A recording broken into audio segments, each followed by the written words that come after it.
Hello guys welcome to my blog. अनि अहिले चाहिँ हामी म र भाइ त्यही चिमानी भन्ने ठाउँ जान लाग्छौँ। अनि लुक एट दिस हाम्रो फार्मको गेट हो। फार्म नजिकै यस्तो दामी सानो मिनी खोला छ। कुलो हामी कुलो भन्छौँ, तपाईँहरूले के भन्नुहुन्छ यसलाई?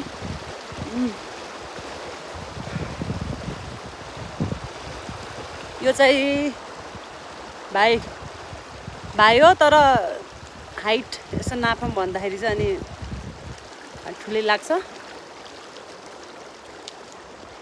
यसलाई हामी कुलो भन्छौँ होइन भाइ? कुलो। अनि अब यसलाई चाहिँ ढुटेलो, यसलाई चाहिँ ढुटेलो भन्छौँ हामी। यसले चाहिँ के हुन्छ अरे, यसको चाहिँ तेल भन्छ। धारा तेल भन्दा पनि यसको एकदमै लिटरको 1000-2000 लिटरको 1000-2000 हुन्छ। यसलाई सुकाएर बल्ल बनाउने होला होइन? हुनुभयो। यसको इम्पोर्टेन्स कति छ यहाँ हात पाउँछ। पहिला तेल नहुँदाखेरि यहीबाट यहाँ मान्छेहरूले तरकारी तेल हालेर, तेलमा त तरकारीमा तेल यसकै युज गर्थ्यो खानेकुरामा।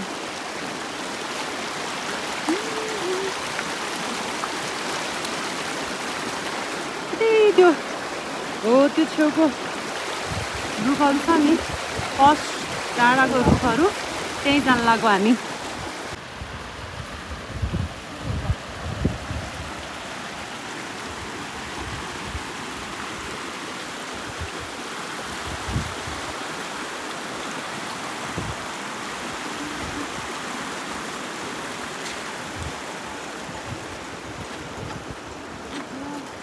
नमस्ते मम्मी। अस्ति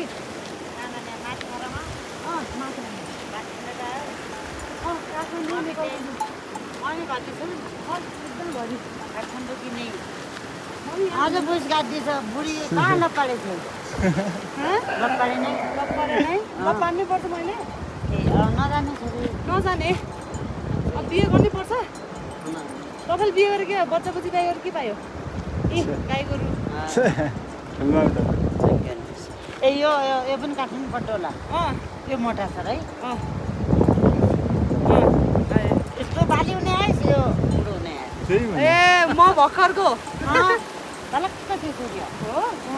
अरू छोरी नै है बाबा पनि भर्खरकै छ। हाम्रो बाबा पनि भर्खरकै दिएको छ। छोरी हो बाख्रा भर्खरकै होइन। यो के यो राम्रै छ डालक्कै छ है। भर्खर 18-19 भर्खर म। अनि यस्तै छ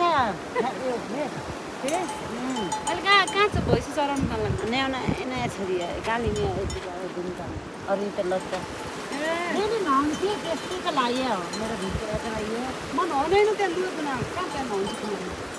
नहुन्छ त्यहाँ लुगा बनाएर फेरि त्यो खोला अलिक ठुलो हुन्छ भनेर।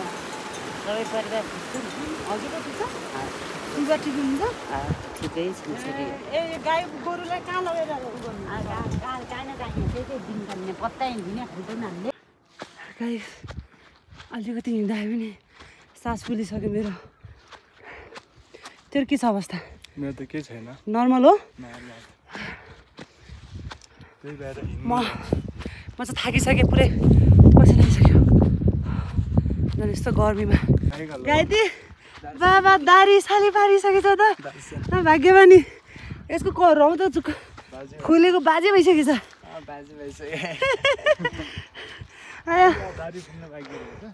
घोडा पनि तैँले नै हो क्या? हो गाई मात्रै हो। मतलब घोडा र तेरो जोडी मिलेछ कि सोचेको। हामी फार्मबाट अथवा गाउँबाट आएर थकाइ मान्ने ढुङ्गा यही हो। कस्तो सुन्दर ढुङ्गा, बस्नलाई पनि सजिलो होइन? हो यतिको शीतल हावा आएपछि त के चाहियो? एकछिन गर्मीमा उफ सर अब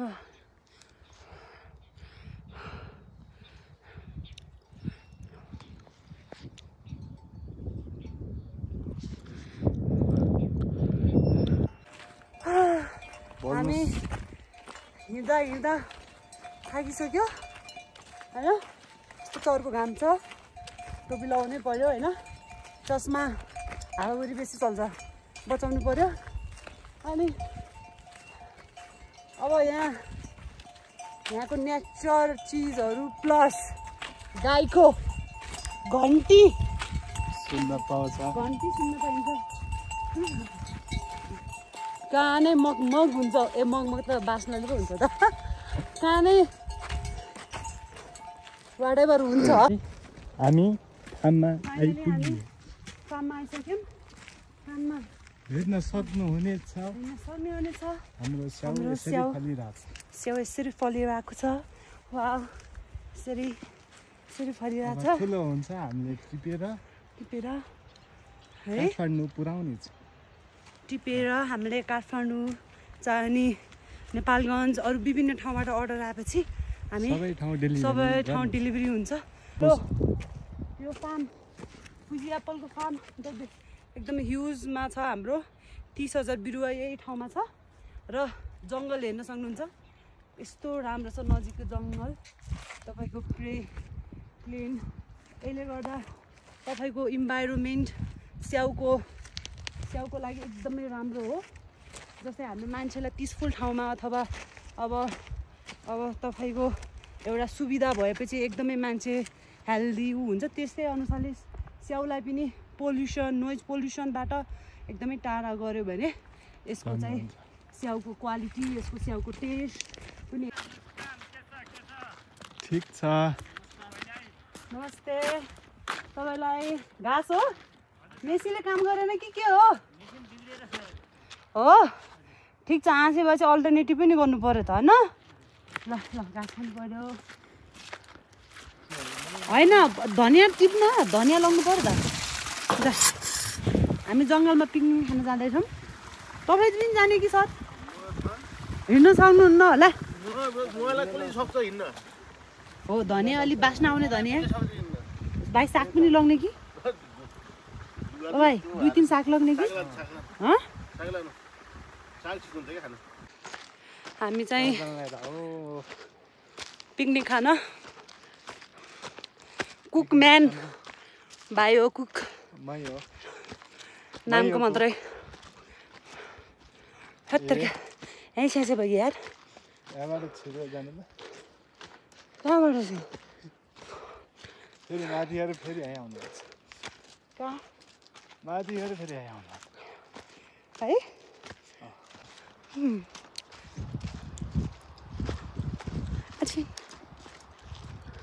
त्यही भएर चस्मा लगाएको आँखामा पस्ला कि भनेर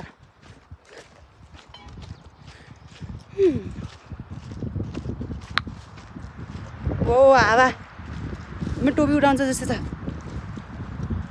ले कस्तो बाटो ल्यायो यार यसले तल देखिँदैन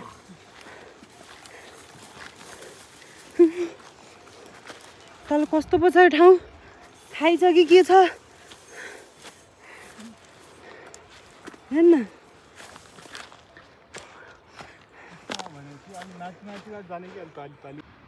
यो घोरोमोचो हर्बल टीको लागि प्रयोग हुने कारणले गर्दा यसलाई सुकाएर अनि यसको चाहिँ अनि हर्बल टी खानलाई प्रयोग हुन्छ ओइ ओइ ओइ छ कि नै हामी त्यो बाटो अझै भित्र जानुपर्ने हुन्छ त्यो पावर हाउसको ट्याङ्की हो फर्स्ट ट्याङ्की एकदमै गहिरो छ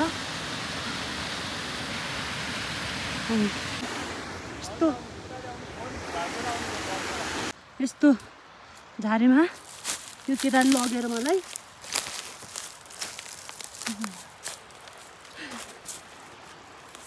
या झुकेर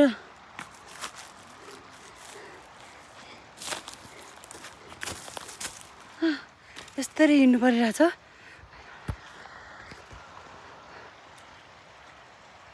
यस्तरी हिँड्नु परिरहेछ कहाँ हो my God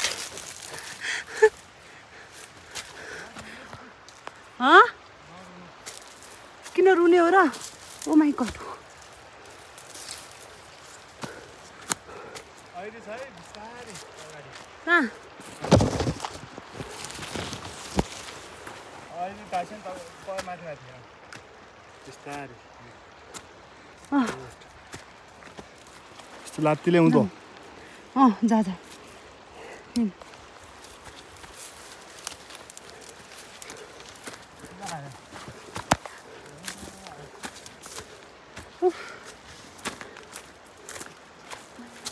We did a mistake. तलबाट आउनु पर्ने हामी माथिबाट आएछ तल झर्नु पर्ला भाइ किनकि फेरि यस्तै बाटो आउला खाल्डो छ होला भाइ हाइट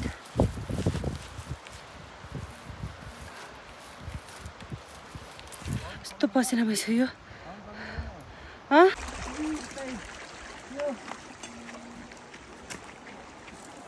बालुवा छ क्या बालुवाले तल तान्छ अरे के है यहाँ चाहिँ फर्स्ट टाइम अलिकति म फर्स्ट टाइम यहाँ जुन आउँदाखेरि यसमै स्विमिङ गरेको हिँड्नु छिटो नि पानी पर्ला कति फिट होला 6 फिट जति 6 फिट जति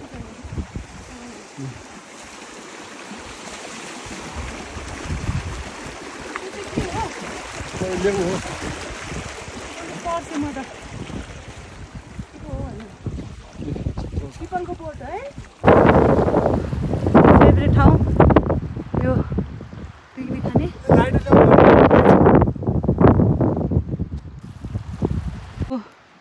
झरो हो यो चाहिँ एकदमै हल्का आगो लाग्ने बित्तिकै बल्छ यो तपाईँलाई अनि इफ यस्तो ठाउँमा चाहिँ गाह्रो हुन्छ होइन आगो बाल्न त्यही भएर यस्तो चाहिँ काम लाग्छ अब कसैले यहाँ पिकनिक खाएको थियो होला यहाँ अलरेडी रहेछ हामीलाई सजिलो भयो हामीले खाना गइरहेको छौँ बुल्डाक यसको चाहिँ रामेन एकदम मिठो हुन्छ ठक्क लगाएर मरमसलाहरू हाल्दैछौँ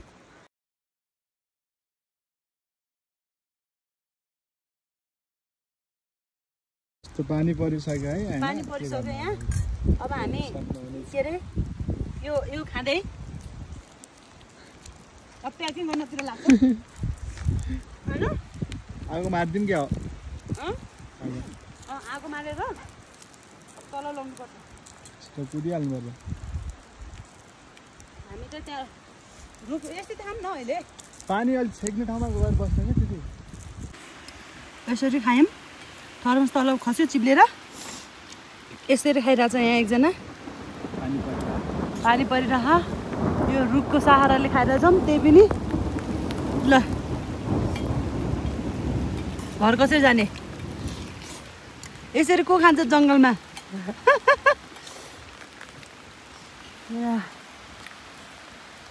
तर मिठो छ यस्तो दुःख गरेको मिठो छ मिठो छ नि बाबा त कसरी हाम फालिस् कि त्यो कराई बोकेर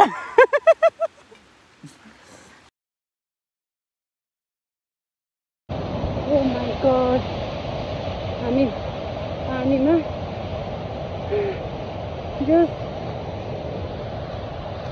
के हो केटा पोजमा बब्बा ल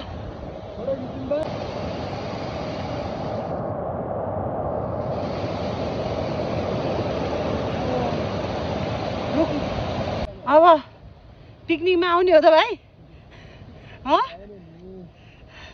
यस्तो भइसक्यो त हालत त्यही पनि आउन चाहिँ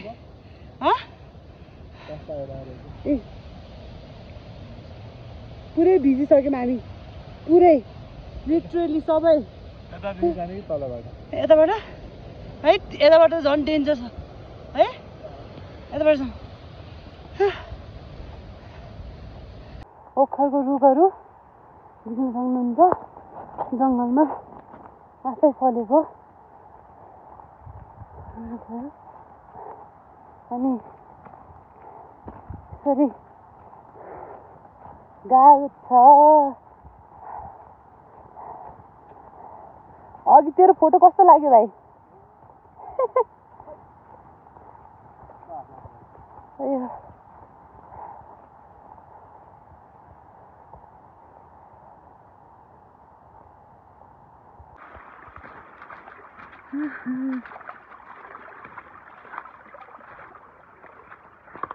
जाँदाखेरि कस्तो बाटो गएको थियौँ, आउँदाखेरि त भिजेर पानीको बाटो मात्रै चुज गरिरहेको छौँ हामी त, होइन त?